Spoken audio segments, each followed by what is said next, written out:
going back to this, okay, impact. Let's think impact. If a person's watching this content, most of the people that are watching this, a portion is going to be those that are haters, that just want to find like poke at the argument to find, you see, I told you, fine. But a lot of people that are also watching this, they're probably wanting to make impact. They want their life to have meaning behind it. That's who's watching this show today, right? Okay, so I can't be a president, but I want to make impact. I being anybody that's watching this. Because Putin says 8 years, another guy comes, or the guy with the briefcase shows up, okay, cool. Well, if you were in the States and you're saying president wouldn't be how to make an impact, but let's say there is a kid who's 20 years old, 18 years old, 25 years old, has so much drive, it's unbelievable. Yeah. Ambition at the highest level. Who do you think has the biggest influence to make positive change, like real change? Is it the person with the money? Is it the person with the biggest mic? Is it the person that goes into politics? What is the best way to have the biggest impact? Yeah, so I think the world has always only ever been a battle for influence. Even if you look at the current battlefield, Ukraine is next door, it's 5 hours drive away. The battle in Ukraine is not just about tanks and trenches and grenades. It's a battle for influence. Who influences the people within this territory? Who is in charge of the thinking, the language, the mindset of people within this geographical area? Every single battle, every single pitched battle, every single argument, every single debate has always been a battle for influence. If you have influence, you're an extremely powerful person. All of us here are some of the most powerful people in the world. How many millions of people listen to us? We have massive influence. And I think you can have influence at the ground level. You don't have to be a famous podcaster or famously well-known to have influence. I would argue that those Romanian grandmas who gave me my food will remember me for the rest of their lives. I would like to believe I gave a positive influence and a positive impact on their lives for the rest of their life. I believe if you go through life and you're genuinely a good person, you try your best to be good to people, and you're honest, and you shake hands, and you don't lie, and you're on time, and you work hard, and you're good to everyone who's good to you, I think you'll have a massive influence. And I also believe, I truly believe that God is extremely giving. There's the saying, goes around, comes around. Completely true. But I would say it comes from God. God is keeping an eye on you, and he's paying attention to you, and he knows the kind of person you are and the kind of things you do. And I don't believe if you're actually genuinely a good person all of the time, that you're not going to get some goodwill back to you. Look at my scenario. If I was being a piece of shit for years with all these chicks, I'd be in jail. I'd be in jail. I could have never seen this coming. But the fact that I was nice, paid their taxi home, bought them food, looked after them. Are you okay? I know we broke up. I'm sorry. I know it hurts. I just did it. I was nice about all of it. Here I am. I'm fine. So I could have never seen this Matrix attack coming. It's amazing how what goes around comes around. It's truly amazing. If you're good to people, if you're generous to people, if you're helpful to people, you'd be amazed how much influence you can build up. I say this to people all the time. I don't think if you're a hardworking person who is honest, who shakes hands, who tries to learn, who does what they're supposed to do, who has a good heart, that you're truly, really not going to be able to get what you want. I think the universe is absolutely and utterly giving.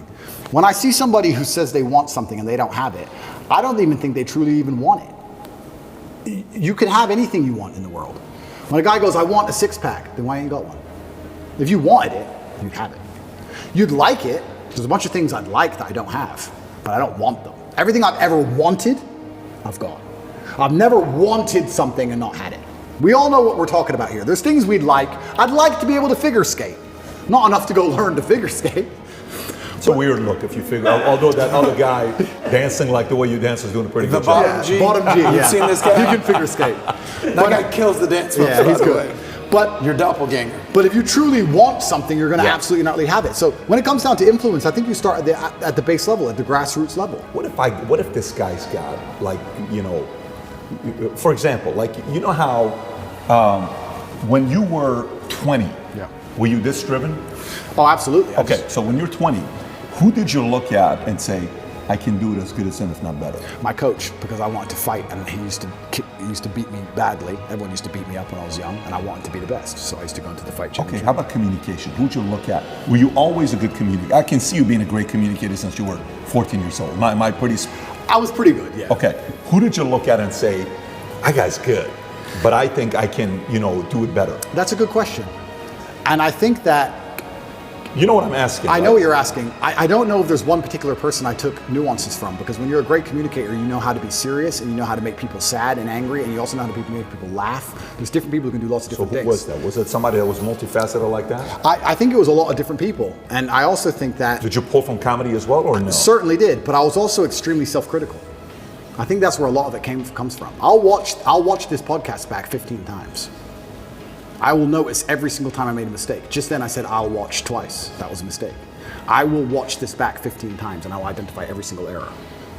I have an email list and I sign up and I get words of the day. I get 5 or 6 new words a day, which I try my very best to memorize. It's harder than you think to memorize 5 words a day, but I always try to make sure I have the most interesting vernacular I can possibly have, a wide vocabulary, so I can be very specific with my points. The reason I actually did that, I keep talking about my dad, but I'm his son. I have the same name, Emory Andrew Tate III. He was Emory Andrew Tate II. My father was a linguist for the CIA. He spoke Russian and German and Spanish and English. And I think I've told this before. Back then, when they needed someone who spoke Russian, they would take a Native American and teach them Russian. Nowadays, we have a bunch of Russian-speaking allies. You can go to Estonia, Latvia, Lithuania. They're all NATO and just get a Russian speaker.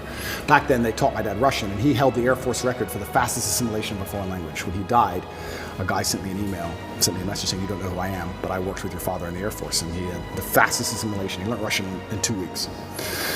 Crazy. And I remember saying to my dad, "Will you teach me Russian?" He said, "Boy, you don't even know English." I said, "What do you mean?" He goes, "You don't even know English." And once he sat me down with a dictionary, I was like, "You're right. I don't even know English." That's why I've lived in Romania 7 years. People say, "Why don't you speak Romanian?" Because I don't know English yet. I need to finish the first job before I learn the second. I don't know English. There's a bunch of words I don't know. I can't speak how he spoke. So I don't have time for a second language. Yeah. Also, another thing I found really interesting, Putin speaks English. Have you ever heard him speak English? No. Because if you want to speak to Putin, you speak to him in his language. You speak to me in Russian. And I reply to you in Russian to you. I cannot be misunderstood or misconstrued. I don't make a fool of myself. You can't get me on some vernacular trick.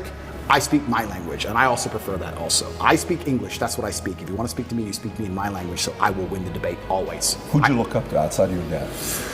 I look up to lots of people. I'm talking specifically younger age, not today. I'm talking 16, 20, 25, that age. Not today. It's a good question. Because I always believed in trying to take the best parts of individual people and then amalgamate them. And I know you want a name, and I can't think of one off the top of my head, but I would look at people who I didn't even respect, but they'd have one particular thing about them. I thought, that's good. It could be somebody I didn't even like, but he dressed well. I think you just have to be perspicacious and look at people, and there's something you can learn from absolutely everybody, and just try and adapt it all. I'm not saying everybody should be clones of me.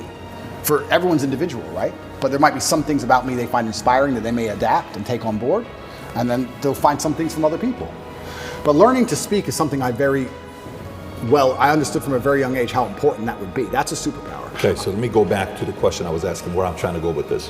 So I asked the question, I said, imagine the 20-year-old that's watching this, that's saying, "No, Tate, don't give me the answer for anybody can create, can't contribute to society. I'm not that guy. Talk to me like I'm 1 in a million. Talk to me like I'm one in. So if I'm willing to give 20 years, 30 years of my life to one way to go up to make true positive impact in America, my country, in the world, what should, don't talk to me like everybody else. What the standards, what should I do? What angle should I do? Okay, so first things first, you need to be worthy of respect. And you're going to be worthy of respect through having things which are difficult to acquire. So first things first, the basic things, you need to be very focused on trying to make money, because people listen to you when you have money. They just do. Secondly, you need to be in fantastic physical condition, because when you're in fantastic physical condition, it cannot be bought.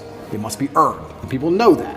When you're in, I don't know about you, if someone walked in to sell me something and they were obese, I would not trust them the same as if they were in fantastic physical shape. Because I'd say, I don't think you have dedication and heart. I don't think there's something about you that I just wouldn't trust you the same. So fantastic physical condition and money is the first thing. The second thing, whatever your ideas are, you need to learn how to communicate them. Speaking is a superpower in and of itself. You need to become a fantastic communicator. You need to be comfortable in all realms of communication. You need to be persuasive. You need to be comfortable arguing. You need to be good at debating. There's a lot of people out there in the world who have ideas that they can't even project into somebody else's mind. How are you gonna rule the world with that? How are you gonna get your ideas out there and make an influence if you can't make other people understand exactly what you think? That's the first thing. Second thing, once they understand exactly what you think, you need to make them agree with what you think. These are two different skills. Must be practiced and must be learned. If you're 20 years old and you want to change the world, you need to be having endless debates. Endless. Without resorting to name calling, not on Twitter like a dummy, in person. And you need to come across in a way that people agree with you. We can go back quickly and talk about the red pill. The difference between me when I talk to girls on these panel shows and every other guy when they talk to girls on these panel shows is, when I'm done, all the girls want me. Watch them. Watch the shows. I say the same thing, and by the end, the chicks are in love with me, as opposed to saying the same thing and the chicks thinking I'm a dickhead. That's the difference. I project my ideas and I make them agree with my ideas to a point where they're like texting me afterwards. I'm not saying anything different. It's how I'm communicating it. You can catch more flies with honey than hurting people sometimes. You need to be good at everything. You need to have a Swiss Army knife of tools. I know when to be intimidating or aggressive. I know when to come across as obtuse. I know when to come across as exceptionally open-minded and easy to understand. I know when to come across as understanding.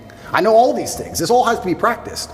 And a lot of it is, communication. I would say, if you're going to say to a 20-year-old who's truly exceptional and driven, I'd say you need to become a master communicator. Because once you can do that, you can do anything.